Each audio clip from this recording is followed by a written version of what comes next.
In 2015, 475,000.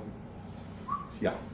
Yeah, that's what happened to our properties. I mean, same thing. The camera's on, profe. So I'm good right now. So lo que está pasando, we're being priced out and moved down. And Sí. Sí. Señor Rivera, gracias por darnos la bienvenida aquí en su casa. The interview that we're having today is a continuation of the Sembradores de Aztlan Oral History Project that we started in Houston, and we're honored to be here in your presence. And there's two topics that I want to cover with you. The first one is the documentaries that you shot in '82 and '84, I believe. In '82 it was the Klan March in Austin, and then in '84 was the We Will Never Leave, or We'll Always Be There. We Will Always Be Here. They were both actually shot on the same year. It was a pretty traumatic year because in February of 1983, the Klan came into Austin. Mm-hmm. And then later on that year, in the summer of that year, the Juarez-Lincoln University murals and the school itself were demolished in the name of progress. And what we saw there at the time, especially on the documentary about Guadalupe, is that right west of Interstate 35 was a little barrio called Rainy Street that was all Mexicano. And we had the president of the local neighborhood association. The acronym was RANA, Rainy Area Neighborhood Association. And I've got him on the tape to be interviewed. And he says, this is the first time I'm going to be moved out. And what am I going to do? I'm an old man. But what they want to do here, that was in 1983, what they want to do in our neighborhood now is build condominiums, build bars, build restaurants. And so his prediction came to be, because now Rainy Street, maybe there's one or two people that live in a home. The rest are bars and condominiums that have been built there. So the movement of our people east of Interstate 30, now we're east of 35, and we're getting pushed and pushed further out. So that struggle to try to keep Rainy Street is the same struggle that we carry on today. Let me back up just a little bit, Mr. Rivera. Tell us about who your parents were. Okay, well, my name is Gilberto Rivera. My parents are Ramon and Olivia Rivera. Olivia Cortez Rivera, I should say. My dad was born in Beeville. My mom was born in Victoria. And when they first got married, they lived in a rancho not too far from Victoria called Mariana, or McFadden, Texas. And they were sharecroppers. So they lived there and as you know, sharecroppers, they worked all year. There was one grocery store, one gas station, and it was all owned by the McFaddens. So all year they would get their gas and their food on credit. At the end of the year, they planted cotton and corn. At the end of the year, depending on how many bales of cotton were produced, they'd sell it. Half of it went to the landowner. The other half, my dad kept.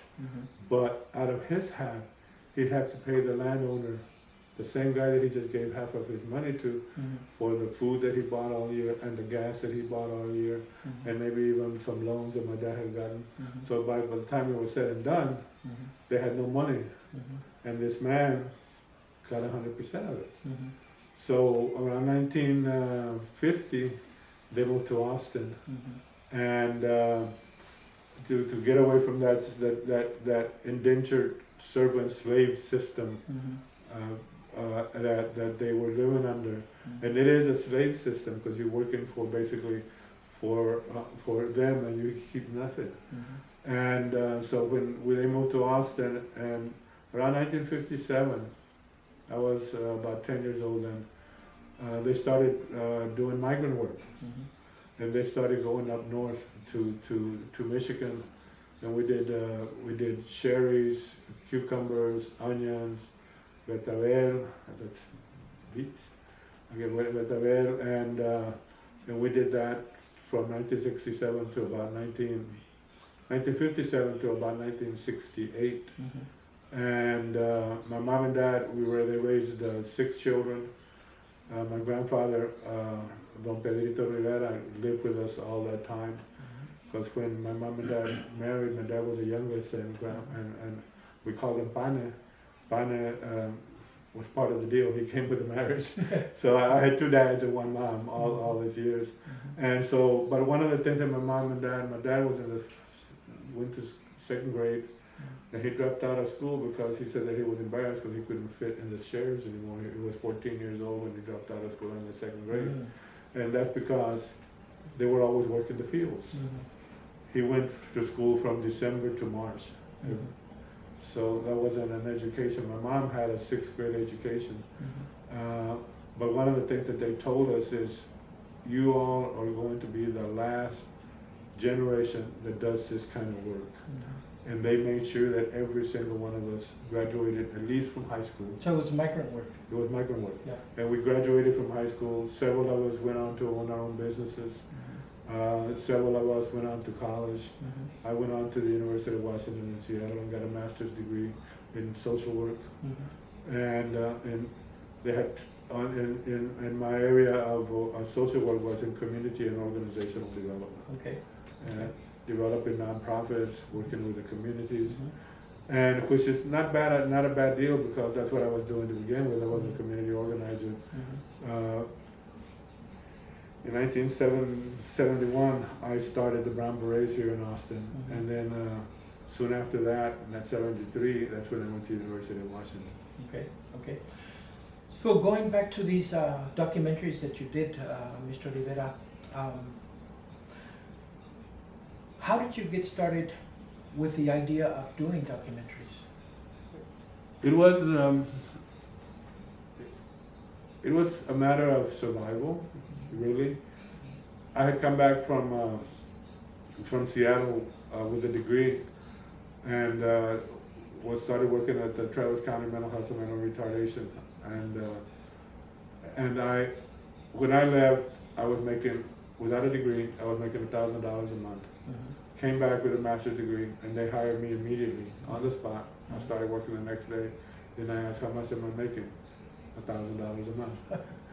So, and I had a wife and 2 kids. So I said, I need more than this. So I started looking around and found a job with the city of Austin, and in their community television department. And that's where I learned how to run video cameras, do editing, to production, to studio production and everything. And at the same time, I was very involved in the community and the issue of Rainy Street. And it so happens that I was at work, and then one day somebody called me. They're getting ready to. The bulldozers are here. They're getting ready to knock down the mural. Do you remember who called you? I don't remember who called me. I think it must have been Modesta Trevino. She's a longtime activist, a teacher and a longtime activist in Austin. Before I forget, how much time did you spend in learning film? I had been doing that. And this started what years? That started in, I would say 1981. Okay. So this was 1983, so it'd been 2 years. And I had done other commercials and interviews and all. So when I got the call, luckily I worked there. I grabbed the camera, I grabbed the videos, and there were those big videos, that half-inch videos that are actually quarter-inch, three-quarter-inch videos that they used at the time. So I ran to the site and set up my camera, and literally it was pretty much guerrilla type video, because I set up the camera, put it on my shoulder, and started videotaping. And so what you see in there is pretty much what it was like. It was very fast, very dramatic, and there's very little time to set up poses, set up cameras, get the right picture, because as I was filming, they were knocking down the mural. It's almost like combat photographers, huh? Yes, it Right in the front line. and people have said it's very much like compact photography, because I would be standing with my camera shooting, and 2 feet away the bulldozer would come and drop parts of the mural and the building right at my feet. And in one of the scenes, you see the bulldozer coming toward the camera, and they were dropping it in. It was a way to intimidate, because at the same time, several people were trying to climb on top of the building to protest and hope that they would not knock down the mural, because there were people occupying the building. And before that, we had gone to the city council maybe a couple of months before, asking that the building be declared historic, with the Juarez-Lincoln University and our college. Several people, famous people from Austin had gone to that university, and they said that it is cannot be declared historic because it's contemporary. Well, we said let's name the building it's in historic, because it used to be a Baptist church that was built in the 1920s, and it was beautiful. It was just beautiful church, and they said no, it's contemporary. And while we were at city council that one night, somebody firebombed the Juarez-Lincoln building, and they told us that the mayor said. They got word at the city council chamber. The mayor said somebody has bombed the Juarez-Lincoln building. That's what you get when you deal with these types of hoodlums. And he points at us. And we were all in our brown beret uniforms and everything. So that's what happens when you work with these type of hoodlums. And we all ran out. And then we held a press conference the next day and said, first of all, we're trying to save the building. Why would we firebomb a building we're trying to save? And then the next city council meeting, we all went with buttons that said, "I am not a hoodlum," but we could not get the support of the city council to back us up. The Guadalupe building was torn down, and IHOP replaced it. And I tell people a lot of times, I may be the only person in Austin that boycotts that IHOP. But I boycotted because of the fact that that's where the Juarez-Lincoln University used to be. So going back to the filmmaking that you studied, to be clear, how many months do you think you spent learning filmmaking? And was the focus just on documentary filmmaking? No, it turned out that that's what I did because of the type of neighborhood activist that I was. Right. I've got at least 3 other films that I've still got on 3/4. I just don't have the money to convert them.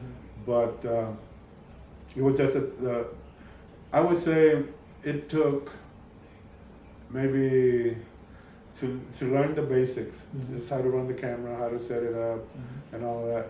Maybe a couple of weeks of training. That was it? That was it. So it was crash course? It was a crash course that the city of Austin offered for free for people that wanted to be, and we call ourselves vidiots, like video idiots, but he called it vidiots. We're vidiots, and they would teach you real quick, and then they would lend you the equipment, and you'd go out and you do your whatever you wanted to do. People taped quinceañeras, people taped demonstrations, people taped birthday parties or social events, whatever they wanted to do. I was the president of Lucia, League of United Chicano Artists, and we'd have teatros from the one that I've got is from Guatemala, doing street theater. And so I would take my camera and videotape the teatro. So you have that video? I have that video. Okay. And to me, those are also documentary types. I also did in the studio with 3 camera shoots, studio shoots like you see on TV, local bands performing. I did 2-hour set of Lidia Mendoza, when she was here. And so, but my job was to train, and my job was to recruit Chicanos, people of color, to come to the TV station to learn how to use the cameras. I was a community organizer, outreach worker, which gave me an opportunity to meet a bunch of people. And as I was organizing, as I was inviting them to the studios, I was also learning what their problems were with the police, with not getting medical care, with lack of money to pay their utilities. So I was learning a lot from the community. And so it was natural for me to turn to documentaries because that was where my political head was at. So you were kind of social worker slash documentary filmmaker. Yes, and doing my community organizing and getting paid for it. Who was paying you? The city of Austin. Okay. Do you know how much you were paying? I was making at the time. I was making $17,000 a year. Okay. Okay. And so the monies came from what line item within the city? Do you remember? I think they used to have a communications department, and so that's where they got the money in, because they did not only do the videos. That same department videotaped all the council members, all the council meetings, and everything else, and so that's the way we were able to get the cameras.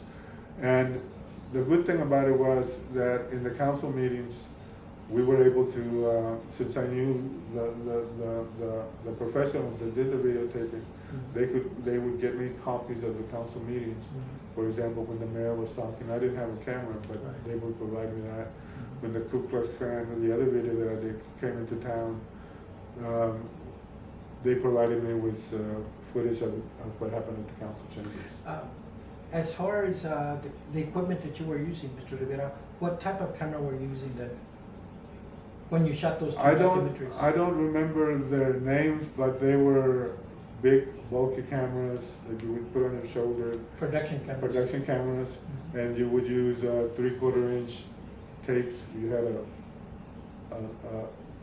a box that you carried with the 3/4 inch tapes that were very bulky and heavy. But then we would go into the studio and do the editing, and the editing took sometimes weeks or numerous hours, because you had to do a lot of editing and cutting. Do you remember what editing program you were using then? I think it was a Beta. It was Beta for sure. Okay. But I don't remember the name of the equipment or anything. So with regards to the documentary that you did about the demolishment of the Juarez-Lincoln University here in Austin, how do you see that your documentary work empowered the community, the Chicano community, the community in Austin? Well, it was very interesting because when I was doing the documentary, I was not thinking of how is it going to influence people. I was just doing it to make sure that this demolition of the Juarez-Lincoln murals and the building was kept. But since then, which has been quite a few years, 1983, we're at 2015, it has been incredible how it affects people, because it's, I know that it's at Stanford, I know that the video has been used at the University of, at Berkeley, I know it's been used in the University of New Mexico, at the University of Texas here, I know that I think the University of Houston also has it. And when I've gone, the people, the young people that see it, they're very affected by it, because one of the things that I really concentrated on, the main mural, Los Elementos, was a woman with a lightning bolt, with her hand out like this. The one that gets hit first. The one that gets hit first, and she gets hit, and she gets hit, and then she gets hit, and she gets hit on the head, It was all intentional. It was all intentional, and like, if you can barely hear it, but one of my assistants that was helping me with the camera, she says, miren donde comenzaron con la mujer, because si destruyen a la mujer, pues no va a crecer, no va a haber generaciones. So you destroy the woman, then there's no more generations of people growing up. And it was also very, very emotional for us because that February, one of the Brown Berets women had been beat up by the police in Austin. In the Klan march. In the Klan march. Right, I saw that. Two of them. And they were violently beat, and they were beaten on the head. Do you remember their names? Maria Limon was one of them, and the other one is a AISD school teacher, and I might think about her name. They're here in Austin? They still live here in Austin. But that was a very traumatic thing. I saw that. So and these were the same women that were fighting to protect the mural. So we were going from battle to battle. They were Brown Berets. They were Brown Berets, okay, yes. Okay. Yes. The Klan march. Adela Mancia was the other one. Okay. The Klan march was almost endorsed by the city of Austin at that time, at least by the police department. Where did you see your film, again, empowering the community with regards to exposing the atrocities of the Klan? Well, what we wanted on that one, there were several of us, and it was a bigger production because we had like 2 or 3 people. We had time to organize, so we had 3 people with different cameras, and the idea was to get as much footage of the different things that were happening. There was a lot happening, and so what we wanted to do is to show people that the Ku Klux Klan that has espoused the extermination, deportation, elimination of Latinos, Chicanos, Jews, blacks from this country was alive and well in 1983 in this United States. And when you tell people that happened in 1983 in Austin, Texas, they say, really? In 1983? Well, I thought the Klan had disappeared in the 20s. Right. But in reality, they're still here. There was an article in today's newspaper that the Ku Klux Klan was leaving leaflets in people's doors, organizing here in Austin, Texas today, 2015. Recently. Today on the what's today? The 8th, the 8th of August, 2015. There's an article in the American Statesman that has a picture of the pamphlet where the Klan is organizing here in Austin, and they're organizing around the same issues: Jews, Mexicans, illegal immigrants, blacks, and they're basically saying that they've always said that this country was and is intended for Christian white people, specifically males, and that everybody else is an illegal and should be thrown out, including the Native Americans that were here before any one of us was here. And I consider myself indigenous also, porque el color de mi piel no es nada más que indio.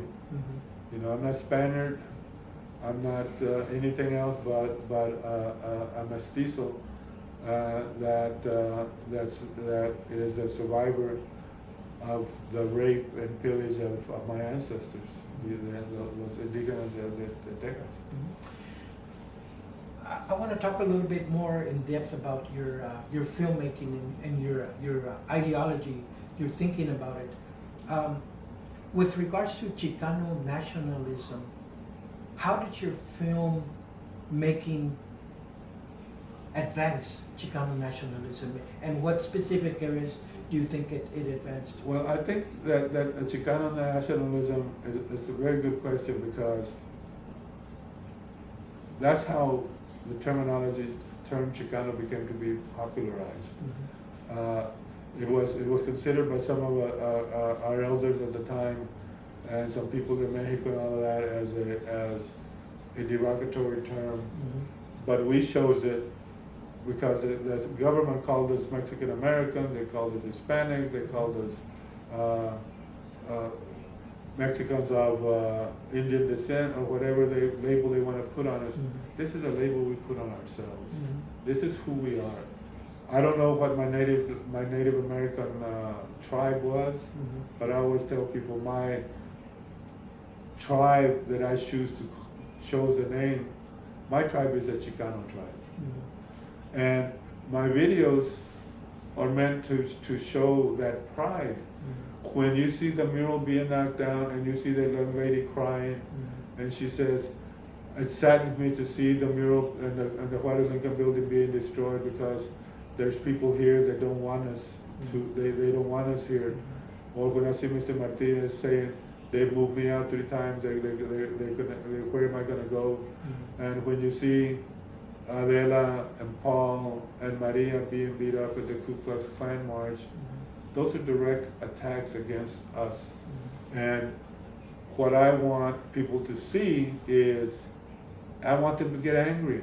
I want them to start questioning. I want them to start reading, doing research, and finding out what the struggles has been for our people to date, because honestly speaking, there's very little information. There's a lot more coming out now, but there's very little information about the struggle of Chicanos in this country.